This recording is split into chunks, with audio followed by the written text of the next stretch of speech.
সেই শুধু নরসিংদী থেকে ঢাকায় এই এমপিভুক্ত শিক্ষকদের এই বৈষম্যের সমতা আনার জন্য আমরা এই আন্দোলনে অংশগ্রহণ করেছি।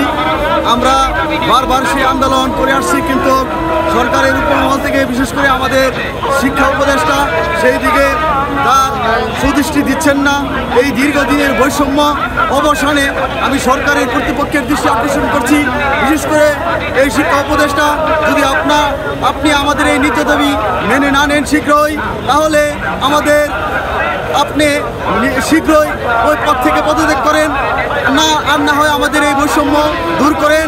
সরকারি এবং বেসরকারি এই দুটি প্রতিষ্ঠানে এত বড় বৈষম্য কেন থাকবে, যেখানে আমরা শিক্ষার ক্ষেত্রে অনেক বড় একটা অবদান রাখছি এই বাংলাদেশে। তারপরেও আমাদের এই দীর্ঘদিনের বৈষম্য নিয়ে আমরা এগিয়ে চলতে হচ্ছে। আমাদের একটা সমাজ রয়েছে, আমাদের সামাজিক অবস্থান রয়েছে, সেখানে আমরা সরকারি এবং বেসরকারি কেন এই বৈষম্যে থাকবো? এই বৈষম্যহীন বাংলাদেশে আমরা আর এই বৈষম্যের মধ্যে থাকতে চাই না। বিশেষ করে এই নবম দিনের আন্দোলন চলছে, আমাদের অনেক শিক্ষক ইতিমধ্যে কর্মবিরতি পালন করতে গিয়ে অনশন করতে গিয়ে অসুস্থ হয়ে পড়েছে।